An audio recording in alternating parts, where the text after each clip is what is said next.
जय हिंद साथियों, नमस्कार। उम्मीद करता हूं कि आप सब बहुत ही अच्छे, मस्त, तंदुरुस्त, ज़बरदस्त होंगे। आइए आज के अपने पुनः चले आते हैं अपने सिलेबस को पूरा करने की श्रेणी में। तो साथियों, जैसा कि हमने इतिहास के साथ साथ जो है पॉलिटी सब्जेक्ट भी शुरू कर दिया है। यूपीएससी, स्टेट, पीसीएस, सीजीएल और जो है एसएससी आज सभी तैयारी करने वाले परीक्षाओं के लिए मुख्य रूप से यह जो चल रहा है यह यूपीएससी और पीसीएस एग्जाम के लिए सिलेबस हमारा कवर हो रहा है। तो साथियों, इसी क्रम में हमने जो पॉलिटी के शुरुआती जितने भी चार्टर, अधिनियम, रेगुलेटिंग एक्ट थे उनके बारे में हम चर्चा कर चुके हैं। अगर आपने अभी तक नहीं देखा है, पुराने वीडियो में जाकर आप जो है चैनल पे देख सकते हैं, और अगर नहीं देखा है तो पहले उसे देख लीजिए तब इस पर आइए, वरना आपको आज का भी टॉपिक समझ में नहीं आएगा। मैं बता दे रहा हूँ, इसलिए आप पुराने वीडियोज को कवर रखिए, अपने अप टू डेट रहिए, अपने कॉपी को अपने हैंड राइटिंग में तैयार करिए, समझते चलिए और जो है दोहराते चलिए, तभी आपको सब्जेक्ट समझ में आएंगे। और इसके अलावा मैं वादा करता हूं कि इस सिलेबस को पूरा करने के बाद आपको कोई आवश्यकता नहीं है किसी भी इंस्टीट्यूट, किसी भी किताब की ओर देखने की। हाँ साथियों, एक एक टॉपिक पर मैंने जितनी मेहनत की है, आपको केवल बस उसे लिखना है, समझना है और पढ़ना है, दोहराना है, आगे बढ़ जाना है। कोई आवश्यकता नहीं है आपको शंका नामक कोई चीज़ करने की, उसके लिए मैं जिम्मेदारी लेता हूँ।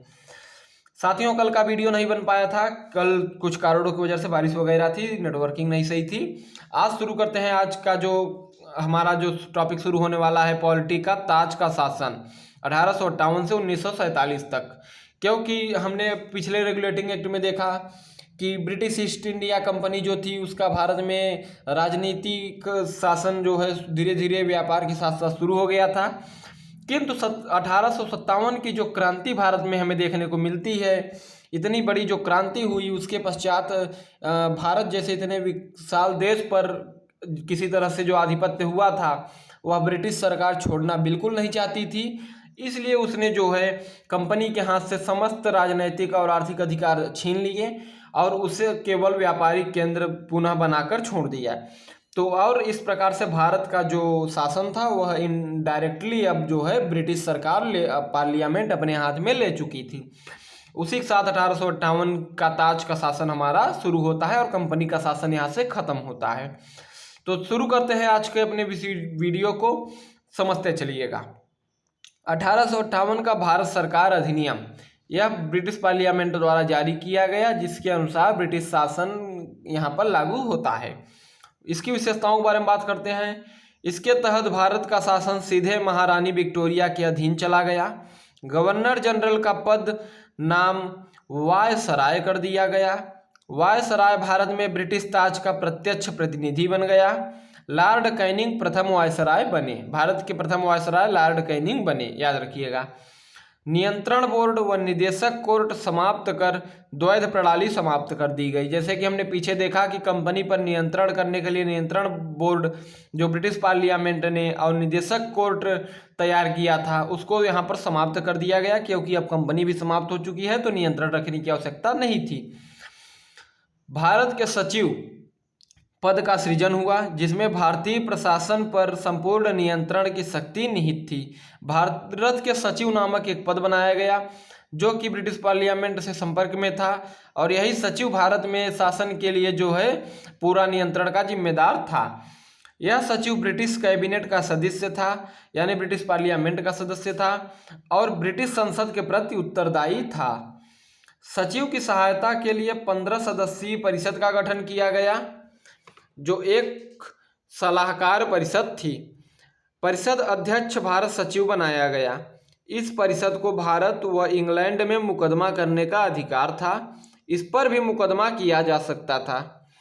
उसके बाद 1861 का भारत परिषद अधिनियम पारित हुआ। साथियों, इसकी विशेषताएं देखते हैं। इसके द्वारा कानून बनाने की प्रक्रिया में भारतीय प्रतिनिधियों को शामिल करने की शुरुआत हुई। इस प्रकार वायसराय कुछ भारतीयों को परिषद में गैर सरकारी सदस्य के रूप में नामांकित कर सकता था। यानी इस कानून के तहत कुछ भारतीयों की भी जो है प्रतिनिधित्व वायसराय के काउंसिल में शुरू हो गई। वायसराय कुछ भारतीयों को परिषद में गैर सरकारी यानी सरकारी पद नहीं मिलेगा किंतु गैर सरकारी पद के रूप में नामांकित कर सकता था, वह जिसे युक्त समझे उसे। इसके तहत 1862 में कैनिंग ने बनारस के राजा पटियाला के महाराजा व सर दिनकर राव को विधान परिषद में मनोनीत किया। इस अधिनियम ने मद्रास व बम्बई प्रेसिडेंसियों को विधायी शक्तियां पुनः देकर विकेंद्रीकरण की प्रक्रिया को उलट दिया। अर्थात जो पिछले नियम बन चुके थे कि बंगाल का जो वायसराय था उसके पास समस्त शक्तियां केंद्रित थीं और जो बम्बई और मद्रास के प्रेसिडेंसियां थी इनकी शक्तियां नाम मात्र की बची थी, किंतु इस अधिनियम में उन्हें उनकी शक्तियां वापस लौटा दी गई। बंगाल, उत्तर प्रदेश सीमा प्रांत और पंजाब में क्रमशः 1862, 1866, 1897 में विधान परिषदों का गठन हुआ, यानी इन क्षेत्रों में विधान परिषद बना दिए गए।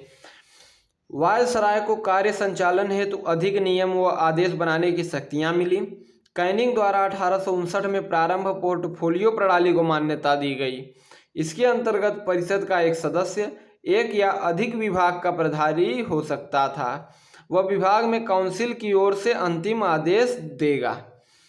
वायसराय को बिना काउंसिल के संस्तुति के अध्यादेश जारी करने के लिए अधिकृत किया, यानी वायसराय बिना काउंसिल के साथ बैठक किए भी अध्यादेश जारी कर सकता था। ऐसे अध्यादेश की अवधि मात्र 6 माह थी। 6 माह के बाद अगर चर्चा के दौरान अध्यादेश बढ़ाने की अनुमति नहीं मिलती तो अध्यादेश नहीं बढ़ सकता था। उसके बाद साथियों अब आता है हमारा 1892 का भारत परिषद अधिनियम जो पारित हुआ। इसकी विशेषताओं की अगर हम बात करें तो इसके माध्यम से केंद्रीय और प्रांतीय विधान परिषदों को में अतिरिक्त गैर सरकारी सदस्यों की संख्या बढ़ाई गई। यानी जो केंद्रीय और प्रांतीय विधान परिषदें बनाई गई थी उसमें गैर सरकारी सदस्यों की संख्या बढ़ा दी गई। विधान परिषदों को बजट पर चर्चा व कार्यपालिका के प्रश्नों का उत्तर देने के लिए अधिकृत किया गया। केंद्रीय विधान परिषद और बंगाल चैम्बर ऑफ कॉमर्स में गैर सरकारी सदस्यों के नामांकन के लिए वायसराय की शक्तियों का प्रावधान था। प्रांतीय विधान परिषदों में गवर्नर को जिला परिषद, नगर पालिका, विश्वविद्यालय, व्यापार संघ, जमींदारों और चैम्बर ऑफ कॉमर्स की सिफारिशों पर गैर सरकारी सदस्यों की नियुक्ति करने की शक्ति थी। इस 1892 में केवल जो है इतना हुआ कि गैर सरकारी सदस्यों की संख्या केंद्रीय और प्रांतीय विधान परिषदों में बढ़ा दी गई और विधान परिषद को बजट पर चर्चा व कार्यपालिका के प्रश्नों के उत्तर देने के लिए अधिकृत कर दिया गया। और इसी के साथ साथ वायसराय की शक्तियों का प्रावधान इस प्रकार था। प्रांतीय विधान परिषदों में गवर्नर को जिला परिषद, नगर पालिका, विश्वविद्यालय, व्यापार संघ, जमींदारों और चैम्बर ऑफ कॉमर्स की सिफारिशों पर गैर सरकारी सदस्यों की नियुक्ति करने की शक्ति थी। उसके बाद आता है हमारा 1909 का भारत परिषद अधिनियम, जिसे हम मार्ले मिंटो सुधार भी कहते हैं। 1909 का जो भारत परिषद अधिनियम है यह नया रुख था जो है भारत के शासन की ओर। मार्ले जो भारत सचिव थे जो इंग्लैंड थे और मिंटो उस वक्त के वायसराय थे। इसकी विशेषता की बात करते हैं साथियों तो केंद्रीय और प्रांतीय विधान परिषदों के आकार में काफ़ी वृद्धि की गई। केंद्रीय परिषद में इसकी संख्या 16 से 60 हो गई। इसने केंद्रीय परिषद में सरकारी बहुमत को बनाए रखा, लेकिन प्रांतीय परिषदों में गैर सरकारी सदस्यों की बहुमत की अनुमति थी। इसने दोनों स्तरों पर विधान परिषदों के कार्यों का दायरा बढ़ाया। उदाहरण के तौर पर अनुपूरक प्रश्न पूछना, बजट पर संकल्प रखना आदि। पहली बार किसी भारतीय को वायसराय और गवर्नर की कार्य परिषद के साथ एसोसिएशन बनाने का प्रावधान किया गया। सत्येंद्र नाथ सिन्हा वायसराय की कार्यपालिका परिषद के प्रथम भारतीय सदस्य बने। विधि सदस्य बनाया गया था इन्हें। जो है सत्येंद्र नाथ सिन्हा पहले जो भारतीय थे जो वायसराय की कार्यपालिका परिषद के प्रथम सदस्य बनाए गए, इन्हें विधि सदस्य बनाया गया था। उसके बाद पृथक निर्वाचन के आधार पर मुस्लिमों के लिए सांप्रदायिक प्रतिनिधित्व का प्रावधान किया। इसके अंतर्गत मुस्लिम सदस्यों का चुनाव मुस्लिम मतदाता ही कर सकते थे। यानी मुस्लिमों का जो निर्वाचन था उसमें यह प्रावधान किया गया कि मुस्लिमों के निर्वाचन में केवल मुस्लिम वोटर्स ही वोट डालेंगे। इसके अंतर्गत मुस्लिम सदस्यों का चुनाव मुस्लिम मतदाता ही कर सकते थे। मिंटो को सांप्रदायिक निर्वाचन के जनक के रूप में जाना जाता है क्योंकि यह परिवर्तन मिंटो ने ही किया। इसने presidency, corporation, chamber of commerce, विश्वविद्यालयों व जमींदारों के लिए अलग अलग प्रतिनिधित्व का प्रावधान भी कर दिया। उसके बाद बात करते हैं साथियों भारत शासन अधिनियम 1919 की। भारत शासन अधिनियम 1919 जो हमारा जारी हुआ 20 अगस्त 1917 को ब्रिटिश सरकार ने पहली बार घोषित किया कि उसका उद्देश्य भारत में क्रमिक रूप से उत्तरदायी सरकार की स्थापना करना था। इसी क्रम में 1919 में भारत सरकार अधिनियम बना जो 1921 में लागू हुआ। इसे मांटेग्यू चेम्सफोर्ड सुधार भी कहा जाता है। मांटेग्यू उस वक्त के भारत सचिव थे और चेम्सफोर्ड उस वक्त के भारत के वायसराय थे। इसकी विशेषताओं की बात करते हैं साथियों, तो प्रशासन के सभी विषयों को दो श्रेणियों केंद्रीय विषयों और प्रांतीय विषयों में वर्गीकृत करने का प्रावधान किया गया। यानी जितने भी प्रशासन के विषय थे उसे केंद्र और राज्य दो भागों में बांट दिया गया। यह वर्गीकरण अधिनियम के तहत बनाए गए न्यायगमन नियमों द्वारा किया गया था। अधिनियम ने प्रांतों पर केंद्रीय नियंत्रण को शिथिल कर दिया। केंद्रीय और प्रांतीय विधान परिषदों को अपने विषयों पर विधान बनाने का अधिकार प्रदान किया गया। अर्थात केंद्र के पास जो शक्तियां और सूची हैं, जो विषय दिए गए हैं उस पर केंद्र अपना बना सकता था कोई भी उस पर कानून, और जो प्रांतों के पास विषय थे उस पर जो है प्रांत अपना कोई भी कानून तैयार कर सकता था। इसने प्रांतीय विषयों को पुनः दो भागों में विभक्त कर दिया गया, हस्तांतरित और आरक्षित। हस्तांतरित विषयों में सार्वजनिक स्वास्थ्य, शिक्षा, स्थानीय स्वशासन, कृषि आदि शामिल थे, जबकि आरक्षित विषयों में पुलिस, न्याय प्रशासन, जेल, भूमि राजस्व, वित्त आदि शामिल थे। हस्तांतरित विषयों पर गवर्नर का शासन होता था और इस कार्य में वह उन मंत्रियों की सहायता लेता था जो विधान परिषद के प्रति उत्तरदायी थे। आरक्षित विषयों पर गवर्नर कार्यपालिका परिषद की सहायता से शासन करता था जो विधान परिषद के प्रति उत्तरदायी नहीं थी। इस दोहरी व्यवस्था को द्वैध यूनानी शब्द डाइआर्की से उत्पन्न माना जाता है। द्वैध को द्वैध शासन की व्यवस्था कहा गया। इस अधिनियम ने पहली बार देश में द्विसदनीय व्यवस्था और प्रत्यक्ष निर्वाचन की व्यवस्था प्रारंभ की। इस प्रकार भारतीय विधान परिषद के स्थान पर राज्यसभा और लोकसभा का गठन किया गया। दोनों सदनों के सदस्यों को प्रत्यक्ष निर्वाचन के माध्यम से निर्वाचित किया जाता था। वायसराय की कार्यकारी परिषद के 6 सदस्यों में से कमांडर इन चीफ को छोड़कर 3 सदस्यों का भारतीय होना आवश्यक हो गया। इसने सांप्रदायिक आधार पर सिखों, भारतीय ईसाइयों, आंग्ल भारतीयों व यूरोपियों के लिए भी पृथक निर्वाचन के सिद्धांत को विस्तारित कर दिया। यानी अब जो है सांप्रदायिक आधार पर निर्वाचन था वह सिखों के लिए अलग, भारतीय ईसाइयों के लिए अलग और भारतीय आंग्ल भारतीयों और यूरोपियों के लिए अलग अलग कर दिया गया। उसके बाद बात करते हैं साथियों, तो इस कानून ने संपत्ति, कर या अन्य योग्यताओं के आधार पर सीमित संख्या में लोगों को अधिकार प्रदान किया। लंदन में भारत के उच्चायुक्त के कार्यालय का सृजन किया और अब तक भारत सचिव द्वारा किए जा रहे कुछ कार्यों को उच्चायुक्त को स्थानांतरित कर दिया गया। एक लोक सेवा आयोग का गठन किया गया। यहीं पर चर्चा हो जाती है हमारे भारतीय लोक सेवा आयोग की, साथियों ध्यान रखिएगा। अतः 1926 में सिविल सेवकों की भर्ती यानी IAS PCS जिसकी आप तैयारी कर रहे हैं, इसी की भर्ती 1926 में सबसे पहले शुरू की गई। अतः 1926 में सिविल सेवकों की भर्ती के लिए केंद्रीय लोक सेवा आयोग का गठन किया गया। उसके बाद बात करते हैं केंद्रीय बजट को राज्यों के बजट से अलग कर दिया और राज्य विधानसभाओं को अपना बजट स्वयं बनाने के लिए अधिकृत कर दिया गया। एक वैधानिक आयोग का गठन किया गया जिसका कार्य 10 वर्ष बाद जांच करने के बाद अपनी रिपोर्ट प्रस्तुत करना था कि 10 वर्ष पश्चात इसका क्या फायदा और नुकसान हुए हैं। एक चैम्बर ऑफ प्रिंसेस नरेंद्र मंडल द्वारा की स्थापना का प्रस्ताव रखा। चैम्बर का उद्घाटन 1921 में हुआ था। इसमें 120 सदस्य यानी 108 राज्यों के राजकुमार और अन्य राज्यों के 12 प्रतिनिधि शामिल थे।